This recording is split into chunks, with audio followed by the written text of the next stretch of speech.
Pada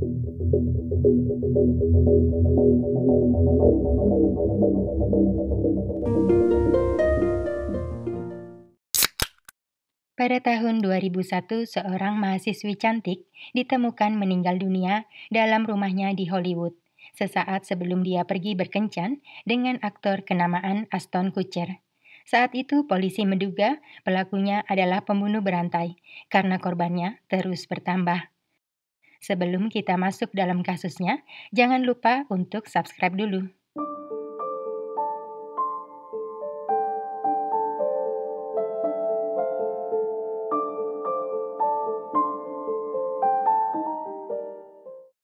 Michael Thomas Gargiulo lahir pada tanggal 15 Februari tahun 76 di kota kecil Glenview, Illinois.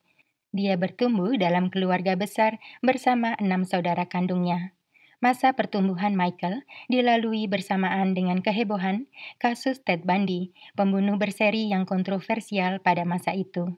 Banyak orang mengidolakan Ted Bundy karena karismanya, termasuk Michael yang saat itu beranjak remaja dan rentan mendapat pengaruh buruk. Entah berkaitan atau tidak, tetapi Michael bertumbuh menjadi remaja bermasalah. Dia suka membuli temannya dan sangat temperamental.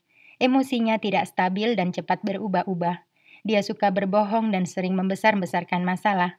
Karena perilakunya yang buruk, Michael sering berurusan dengan pihak berwenang. Michael bersekolah di SMA Glenbrook South High School, di mana dia berteman dengan Doug Pacasio dan kakaknya Tricia Pacasio. Kebetulan rumah mereka saling berdekatan, sehingga Michael sering main ke rumah Doug.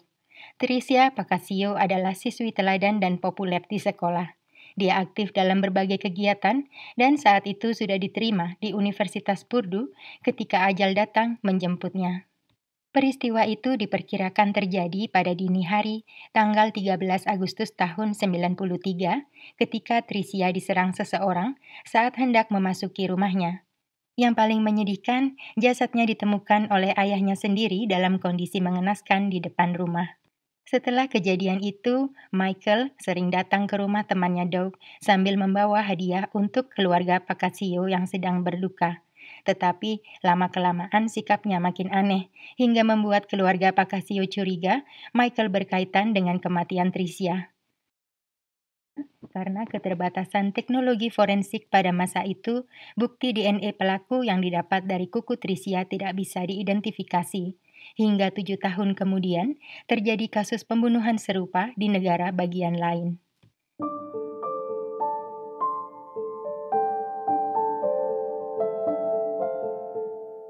Ashley Lauren Ellerin adalah mahasiswi jurusan fashion berusia 22 tahun yang menetap di kota Los Angeles. Ashley tidak hanya menimba ilmu, dia juga bekerja sampingan sebagai model lepas dan penari tiang. Selain cantik, Ashley juga pandai bergaul dan punya kepribadian yang menarik, sehingga punya banyak teman dari berbagai kalangan, bahkan dari lingkungan selebriti Hollywood. Dia pernah berkencan dengan aktor kawakan Vin Diesel, pernah juga membuat aktor serial Law and Orders Jeremy Sisto tergila-gila padanya hingga mengundangnya ke lokasi syuting. Pada tahun 2000, bersama 3 sahabatnya, Ashley menyewa rumah milik aktor Mark Durbin yang berlokasi di 1911 Pinehurst Road, Hollywood. Tak lama setelah kepindahan mereka, Ashley menjalin hubungan asmara putus sambung dengan Mark, sang pemilik rumah yang disewanya.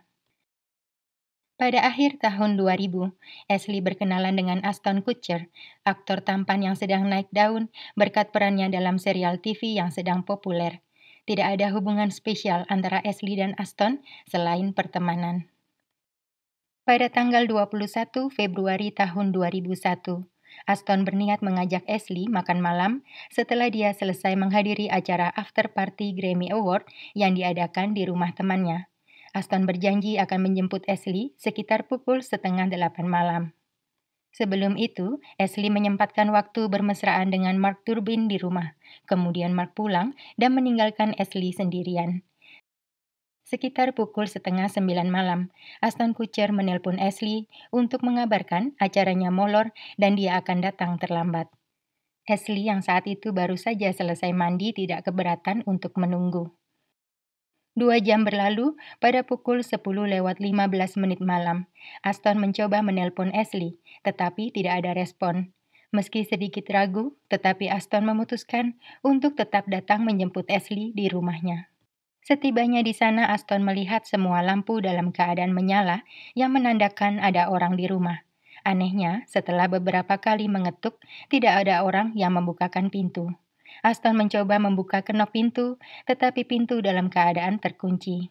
Karena penasaran, Aston nekat mengintip ke dalam rumah lewat jendela samping. Keadaan di dalam rumah sunyi dan Ashley tidak terlihat di sana. Hanya ada beberapa noda merah di lantai yang dikira Aston bekas tumpahan minuman anggur. Setelah menunggu beberapa saat, Aston Kutcher akhirnya memutuskan untuk pergi sambil berpikir Ashley pasti marah karena keterlambatannya dan memutuskan untuk membatalkan kencan mereka.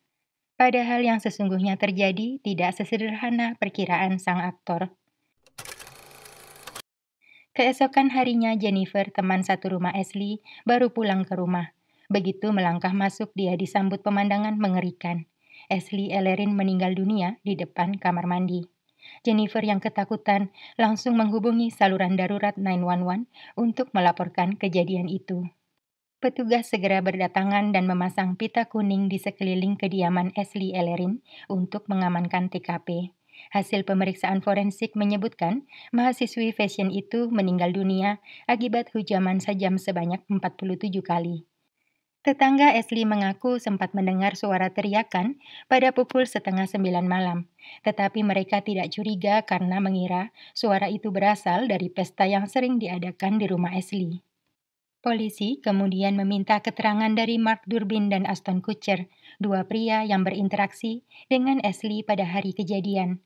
Tetapi polisi menyatakan keduanya tidak terkait dengan kejadian itu dan nama mereka dicoret dari daftar tersangka. Hingga 3 teman serumah Ashley akhirnya menyebut nama Michael Gargiulo, seorang tukang reparasi AC yang terobsesi pada Ashley. Menurut mereka, belakangan Ashley sering mengeluh tentang perilaku Michael yang membuatnya risih. Pria itu tinggal tak jauh dari rumah Ashley dan sering muncul tanpa diundang. Saat polisi hendak memintai keterangannya, Michael Gargiulo sudah kabur, tidak diketahui keberadaannya. Selain kesaksian dari tetangga dan informasi tentang nama Michael Gargiulo, polisi tidak menemukan bukti lainnya terkait kasus kematian Ashley Ellerin ataupun terkait pelakunya. Hingga kepolisian Los Angeles mendapat kabar mengejutkan dari kepolisian Glenview, Illinois, yang ternyata juga mencari Michael Gargiulo terkait kasus kematian Tricia Pacasio pada tahun 93. Ketika kasus Tricia Pacasio dan kasus Ashley Ellerin dibandingkan, ditemukan banyak kemiripan terutama terkait cara pelaku menghabisi keduanya dan dugaan pelaku kidal. Sehingga kepolisian Los Angeles dan Illinois meyakini pelakunya adalah orang yang sama. Beberapa bulan kemudian, kepolisian Los Angeles berhasil menangkap Michael Gargiulo yang dengan tegas menolak keterlibatannya dalam kematian Tricia dan Ashley. Selain itu, Michael juga menolak memberikan DNA-nya. Polisi tidak kehabisan akal. Mereka mendapatkan DNA pria itu dari rumah sakit di mana Michael baru saja dirawat. Hasil uji DNA membuktikan DNA Michael identik dengan DNA pelaku yang ditemukan pada kuku Tricia. Sayangnya, jaksa di Illinois menolak mendakwa Michael atas kematian Tricia Pacasio hanya berdasarkan bukti DNA yang dianggap tidak cukup kuat. Sedangkan jaksa di Los Angeles tidak bisa berbuat banyak karena tidak ditemukan bukti DNA Michael pada kasus Ashley Ellerin. Saat itu, pihak kepolisian jadi sangat kesal karena mereka yakin Michael Gargiulo adalah pelakunya. Tetapi mereka tidak punya pilihan selain menemukan lebih banyak bukti yang mengaitkan Michael dengan kedua korbannya dan membiarkan Michael lolos dari jeratan hukum untuk sementara waktu. Sayangnya, 4 tahun kemudian terjadi lagi kasus pembunuhan serupa.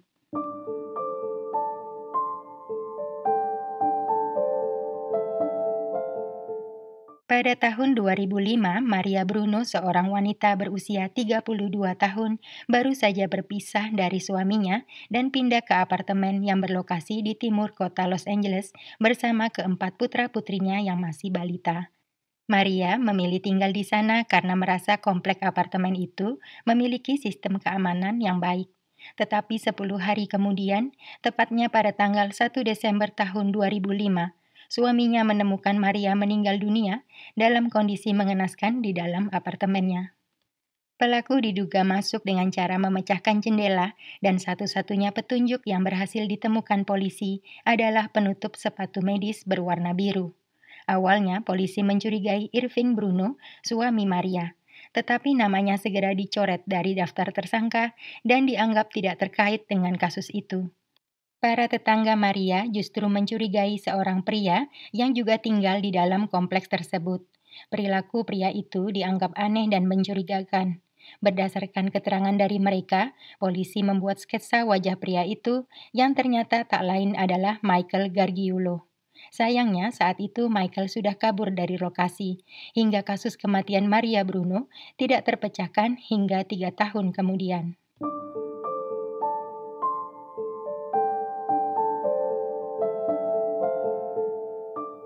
Pada suatu malam di akhir bulan April tahun 2008, Michelle Murphy, seorang wanita berusia 26 tahun yang tinggal di kompleks apartemen Santa Monica, terbangun dari tidurnya dan terkejut saat melihat sosok pria asing mengenakan hoodie dan topi di dalam kamarnya. Melihat Michelle menyadari kehadirannya, pria itu langsung menyerangnya secara bertubi-tubi menggunakan pisau lipat. Meski ketakutan, tetapi Michelle berusaha melawan dan mempertahankan dirinya. Terjadilah perkelahian tak seimbang antara Michelle yang bertubuh mungil dan pria itu yang bertubuh tinggi besar. Tetapi berkat tekadnya yang besar, Michelle berhasil melukainya dengan sajam hingga pria itu menyerah dan memutuskan untuk kabur dari sana. Segera setelah itu, Michelle menghubungi kekasihnya yang kemudian meminta bantuan pihak kepolisian. Rupanya, karena mengalami cedera, DNA pria itu tercecer di dalam apartemen Michelle. Setelah diidentifikasi, ternyata pelakunya adalah Michael Gargiulo. DNA itu identik dengan DNA yang ditemukan dalam kuku Tricia dan DNA yang melekat pada pelapis sepatu medis warna biru dalam kasus Maria Bruno. Setelah melakukan beberapa bulan pengejaran, akhirnya pada tanggal 6 Juni tahun 2008, Michael Gargiulo berhasil ditangkap atas tuduhan percobaan pembunuhan terhadap Michelle Murphy. 3 bulan kemudian, Michael juga didakwa atas pembunuhan Ashley Ellerin dan Maria Bruno. 3 tahun setelah itu, Michael barulah didakwa atas pembunuhan Tricia Pacasio.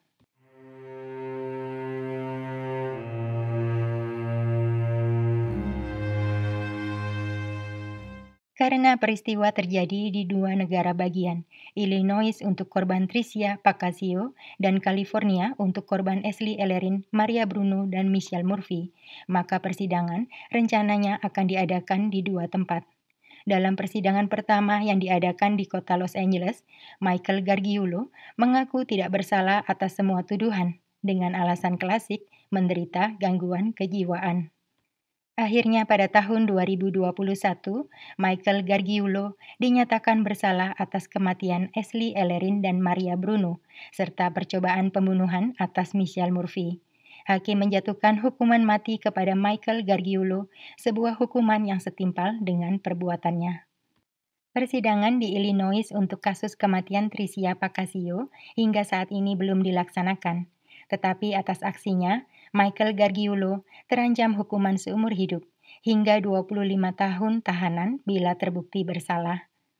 Dalam salah satu interogasi, Michael pernah mengaku kepada polisi bahwa korbannya lebih banyak dari 4 orang yang ketahuan. Menurutnya, ada 10 korban lebih yang sudah dihabisi selama kurun waktu 93 hingga 2008 ketika dirinya tertangkap. Diketahui Michael Gargiulo selalu tinggal dekat dengan korban-korbannya. Kemanapun Michael pergi, kematian selalu mengikutinya. Kemungkinan besar Michael Gargiulo adalah seorang psikopat yang tidak punya empati. Hingga saat ini masih diteliti apa penyebab seseorang menjadi psikopat. Beberapa meyakini psikopat adalah bawaan sejak lahir atau genetik, tetapi ada juga yang berpendapat karena trauma masa kecil. Menurut Weekly, psikopat adalah gabungan keduanya. Seseorang terlahir dengan gen psikopat, ketika dewasa menjadi pembunuh berseri karena terpicu oleh trauma mereka. Tidak semua orang yang mengalami trauma menjadi psikopat, tetapi psikopat rata-rata mengalami trauma. Michael Gargiulo menjalani dua kehidupan gelap dan terang. Satu sisi menjadi ayah untuk putrinya, tetapi di sisi lain merenggut kehidupan putri orang lain. Bagaimana menurut kalian? Sekian dulu kasus hari ini, sampai bertemu dalam kasus berikutnya, dan terima kasih.